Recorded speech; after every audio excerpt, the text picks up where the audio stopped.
오늘의 묵상 한 장은 역대상 26장입니다. 오늘 또 생명의 말씀과 기도의 능력으로 천국을 실감하는 은혜가 있기를 원합니다. 오늘 우리가 읽어본 역대상 26장 이 내용은 이제 고라 사람들의 문지기 반차들에 대한 내용들이 소개가 되고 있습니다. 자, 이제 우리가 23장 이 내용을 통해서 레위 지파 24반열을 이렇게 세웠고, 그리고 24장 이 내용은 제사장 24반열을 또 이렇게 세웠고, 그리고 25장은 찬양대 24반열을 세웠습니다. 오늘은 이제 문지기 24반열에 대한 내용이 오늘 본문을 통해서 소개를 되고 있는데, 우리가 지금까지 계속 쭉 살펴본 그런 내용처럼 다윗은 성전 짓는 것도 중요하지만 성전에서 섬기고 봉사하는 일에 아주 많은 양을 이렇게 할애하고 곳곳에 적재적소에 이런 봉사자들을 세워서 정말로 하나님의 임재가 있는 그런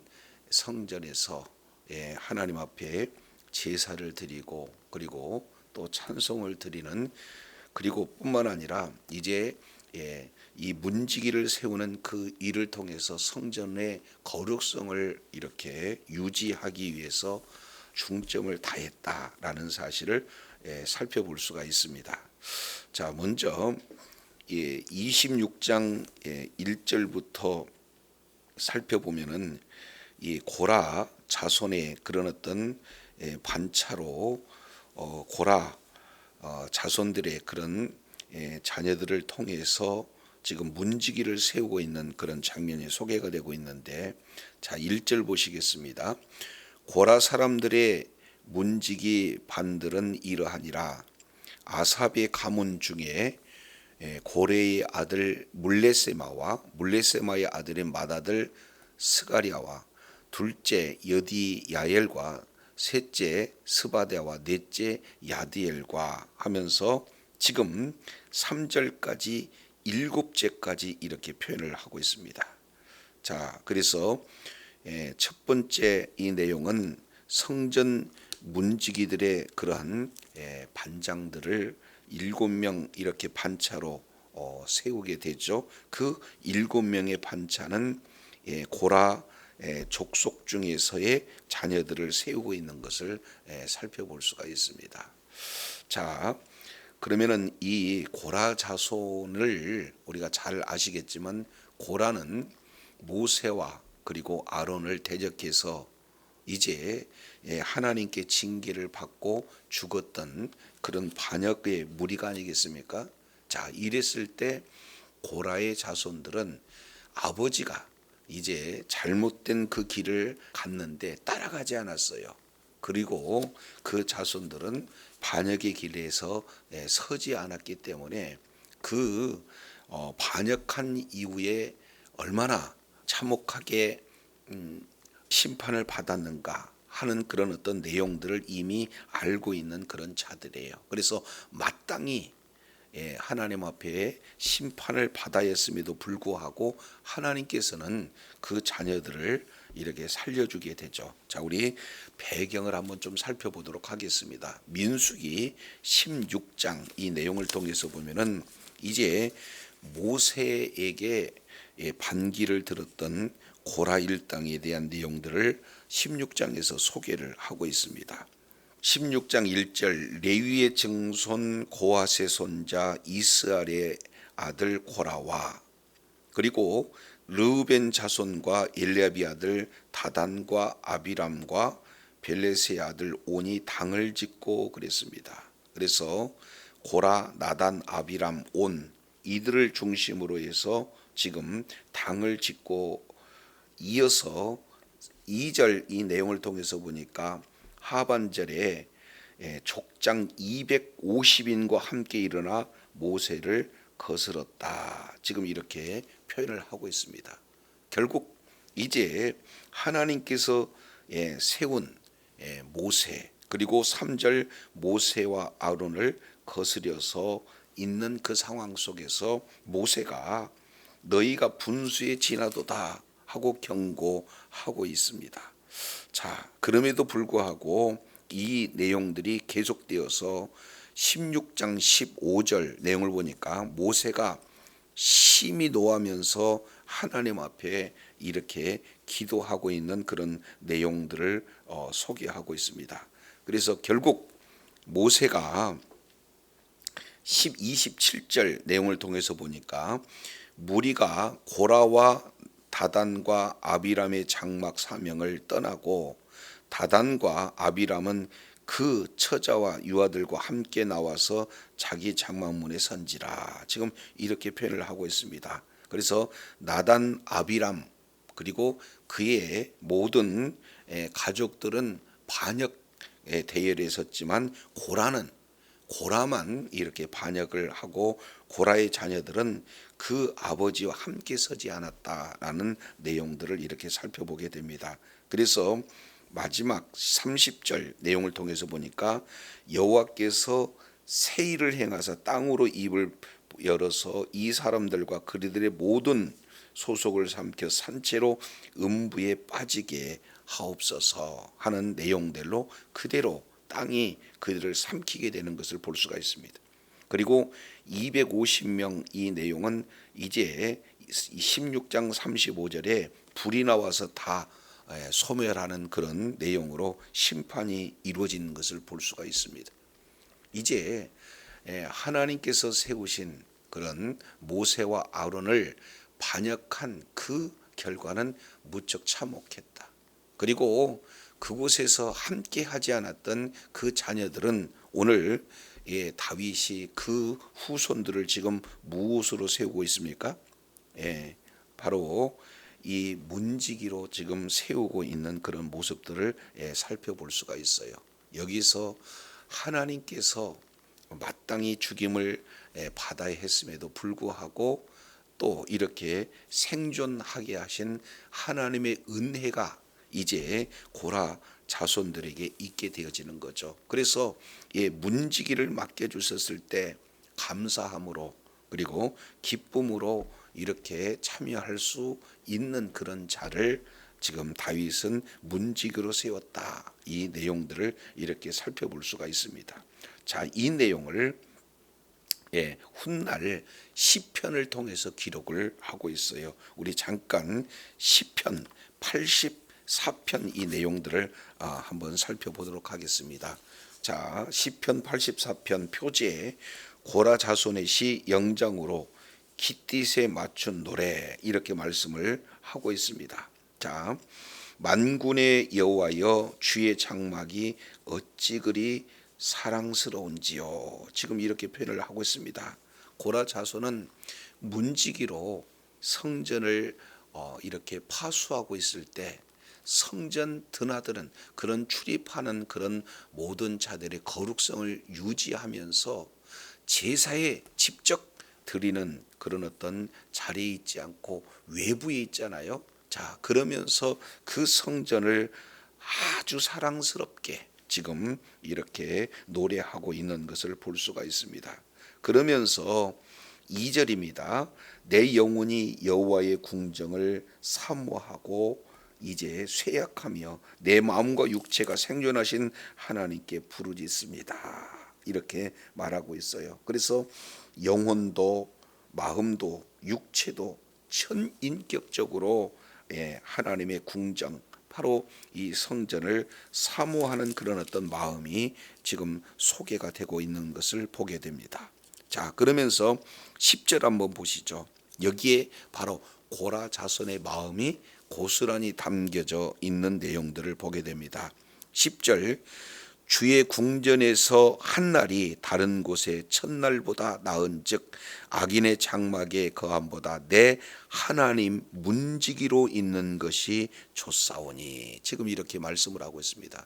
결국에 이제 어떤 곳에서 화려함과 그리고 넘치는 여러 가지 풍족함 이런 내용들보다도 문지기로서 이렇게 하루 거하는 것이 다른 날에서 첫날보다도 비교할 수가 없이 좋다. 이렇게 해서 이 84편 이 내용은 부제가 바로 문지기의 노래 이렇게 표현이 되어져 있을 만큼 이 고라 자손은 하나님께서 이제는 살려주시고 그리고 직임을 이렇게 문지기로서 감당할 수 있도록 은혜를 베풀어 주신 것에 감사한 그 시편을 이렇게 기록을 하고 있습니다. 그래서 이제 교회에서도 여러 가지 섬기는 그런 어떤 부서들이 많이 있잖아요. 그래서 재능도 중요하고 그리고 또 여러 가지 지혜도 중요하고 능력도 중요하고 여러 가지 그에 합당한 전문 지식들도 중요해요. 그런데 그 모든 것보다도 중요한 것은 뭡니까? 하나님께서 나에게 베풀어 주신 그 은혜에 감사함으로 섬기는 그것이 무엇보다도 중요한 그런 내용이다라는 사실을 지금 이 고라 족속의 자손들에게 주어지는 내용을 통해서 우리가 살펴볼 수가 있습니다. 자, 두 번째 내용을 통해서 보면은 4절입니다.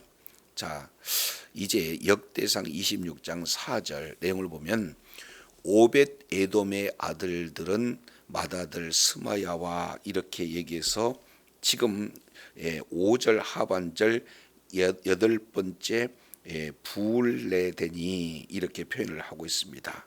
그래서 고라 자손에는 24 반차 중에서 반열 중에서 7명을 세웠다면 이제 오벳 에돔의 아들들은 8명의 아들들이 소개가 되고 있어요. 자, 그런데 5절 중반절 다시 봅니다. 여덟째 부울레데니 이는 하나님이 오벳 에돔에게 복을 주셨습니다. 6절입니다. 그의 아들 스마야도 두 아들을 낳았으니 지금 이렇게 표현하고 있죠. 그러면은 이 오벳 에돔의 맏아들 스마야 이렇게 말씀을 하고 있죠. 자, 4절 다시 봅니다. 오벳 에돔의 아들들 중에서 맏아들 스마야 그랬죠. 근데 그 스마야가 6절에 그의 아들 스마야도 두의 아들을 낳았으니 그들을 조상의 가문에 다스리는 자여 큰 용사라. 7절입니다. 스마야의 아들들은 오드니와 르바엘과 그래서 6명을 지금 이렇게 기록을 하고 있습니다. 그러니까 결국 이 오벳 에돔의 아들들은 8명인데 그 8명 중에 7명을 지금 24 반차에 지금 포함을 시키고 그리고 큰 아들 스마야의 아들 그 바로 6명 그러니까 오벳 에돔의 자녀 7명과 손자 6명 그러면 도합 13명이 되어지는 겁니다. 그런 자를 지금 세우고 있습니다. 이 내용은 하나님께서 이 오벳 에돔에게 복을 주셨기 때문에 그 복이 무엇인가 봤더니 다산의 복이에요. 그리고 자녀들을 주신 복뿐만 아니라 그 자녀가 하나같이 어떤 자입니까? 6절 내용을 보니까 다스리는 자고 큰 용사고 그리고 7절 하반절 보니까 능력 있는 자고 그리고 8절 하반절 보니까 다 능력 있고 그 직무를 잘하는 자 이렇게 표현을 하고 있습니다. 그러니까 한결같이 충성스러운 자요 그리고 그 직임을 잘 감당할 수 있는 능력 있는 그런 어떤 자들로 이렇게 하나님께서 복을 주셨다는 거예요. 많은 아들 자녀들을 주고 각 자녀마다 능력 있는 그런 자녀들을 우리 하나님께서 허락하셨습니다. 그런데 이 문지기 24 반열 중에 13명 그러니까 약 3분의 2가 오벳 에돔의 아들들과 손자들로 구성이 되어 있다라는 사실을 이렇게 살펴보면서 그만큼 오벳 에돔에게 하나님이 주신 복이 크다라는 사실을 이렇게 볼 수 있게 됩니다. 그러면 오벳에돔이라고 하는 자는 왜 어떠한 내용이 있기에 이렇게 하나님께 복을 받았는가? 이 내용은 다윗이 성전으로 법궤를 이렇게 옮기는 그 시대로 거슬러 올라가 보면은 이 배경을 이렇게 살펴볼 수가 있습니다. 우리 잠깐 사무엘 하 6장 이 내용을 통해서 한번 보시겠습니다. 사무엘 하 6장 1절 다윗이 이스라엘에서 빼낸 무리 3만을 다시 모았습니다. 그리고 2절에 다윗이 일어나서 그와 함께 있는 모든 사람과 더불어 바알레 유다로 가서 거기서 하나님의 궤를 메우려고 하였습니다. 근데 메우는 과정에 어떤 일이 있었습니까? 베레스 우사 사건이죠. 우사가 죽임을 당하게 됩니다. 자, 그랬을 때 6장 9절이에요. 다윗이 그날에 여호와를 두려워하여 이르되 여호와의 궤가 어찌 내게로 오리요 하고 여호와의 궤를 옮겨 다윗성 자기에게로 메어가기를 즐겨하지 아니하고 치우쳐 가드 사람 오벳 에돔의 집으로 메어간지라 그랬습니다. 그러니까 이제 우사 사건을 통해서 다윗은 더 이상 두려워서 하나님의 언약궤를 옮길 수가 없는 거예요. 그래서 이제 가드 사람 오벳 에돔의 집에 그 언약궤를 메어가게 한 거죠. 그랬을 때 6장 11절입니다. 여호와의 궤가 가드 사람 오벳 에돔의 집에 며칠 있었다? 석 달이 있었는데 여호와께서 오벳 에돔과 그 온 집에 복을 주셨다. 지금 이렇게 말씀을 하고 있습니다. 그러면 이 복이 구체적으로 무엇인가 하는 이 내용을 역대상 26장 5절 이 내용을 통해서 보니까 이제 자녀를 많이 주셨다. 그리고 그 자녀 한 사람 한 사람들을 다 능력 있는 그런 자녀로 우리 하나님께서 세우셨다라는 사실을 이렇게 살펴볼 수가 있습니다. 다윗조차도 두려워했던 그 하나님의 그 궤를 지금 있는 그 장소가 가드 사람 오벳 에돔 그랬으니까 사실 오벳 에돔은 레위인이거든요. 근데 그 레위인이 어디에서 사는 거예요? 바로 블레셋 가드에서 살고 있습니다. 그러니까 이 얼마나 지금 어려운 그런 어떤 환경 속에 놓여 있는가라는 사실을 우리가 유추해서 볼 수가 있죠. 그럼에도 불구하고 맡겨진 언약궤를 이렇게 중심으로 다 이렇게 섬김으로 말미암아 하나님께서 복을 주셨다라는 사실을 이렇게 말씀을 하고 있습니다. 맡겨진 그런 어떤 직분을 감당을 충성스럽게 진행했을 때 하나님께서는 그것을 잊지 않고 이렇게 복을 주시고, 그리고 다윗이 성전을 지을 때 문지기로서 이런 사명을 잘 이렇게 감당케 하는 모습들을 우리가 살펴볼 수가 있어요. 자, 이제 세 번째 24 반열에 드는 그런 자가 10절에 무라리 자손이 소개가 되고 있습니다. 자, 10절 역대상 26장 10절 무라리 자손 중 호사에게도 아들이 있으니 그의 장자는 시므리라. 그래서 11절 둘째, 셋째, 넷째 이렇게 소개를 하고 있습니다. 그래서 결국 무라리 자손 중에는 몇 명입니까? 4명이에요. 그래서 도합 문지기의 그런 어떤 24 반차에는 고라 자손 그 아들 중에서 7명, 그리고 오벳 에돔의 아들 중에서도 7명, 8명 중에서 맏아들 스마야는 빼고, 그리고 그 뒤에 스마야와 그의 아들들 6명, 그리고 무라리 자손 중에 4명, 그래서 도합 24명 지금 문지기에 대한 내용들을 이렇게 말씀을 하고 있습니다. 그러면 이 문지기들은 어떤 것을 역할을 하는가 12절에 종합하고 있어요. 이상은 다 문지기의 반장으로서 그 형제처럼 직임을 얻어 여호와의 성전에서 섬기는 자니다. 이렇게 지금 표현하고 있습니다. 여기서 중요한 한 단어가 그의 형제처럼 이렇게 표현을 하고 있습니다. 결국 문지기도 그리고 레위의 자손도 제사장도 똑같이 문지기와 같이 하나님의 성전에서 이렇게 봉사하는 형제다. 지금 이렇게 말씀을 하고 있는 것을 볼 수가 있습니다. 그래서 이 무라리 자손 역시 마찬가지로 이 성막 시대에 성막을 옮길 때 가장 무거운 기둥과 같은 성물들을 옮겼던 그런 자들 아니에요? 자, 그런데 성전에서 이제 더 이상 옮기지 않고 문을 지키면서 이제 모든 그런 하나님의 임재 장소인 성전 문을 지키는 이런 것에 대한 감격. 그래서 이 고라 자손과 오벳 에돔과 무라리 자손의 그런 어떤 공통점은 뭡니까? 하나님께 큰 은혜를 받은 자다. 그래서 무엇보다도 그 은혜에 감사해서 기쁨으로 지금 이런 문지기로서의 그런 어떤 사명을 감당하는 자이다라는 사실을 보게 되어집니다. 자, 그러면 이들이 하는 그 역할을 살펴보면은 13절 이렇게 소개가 되고 있습니다.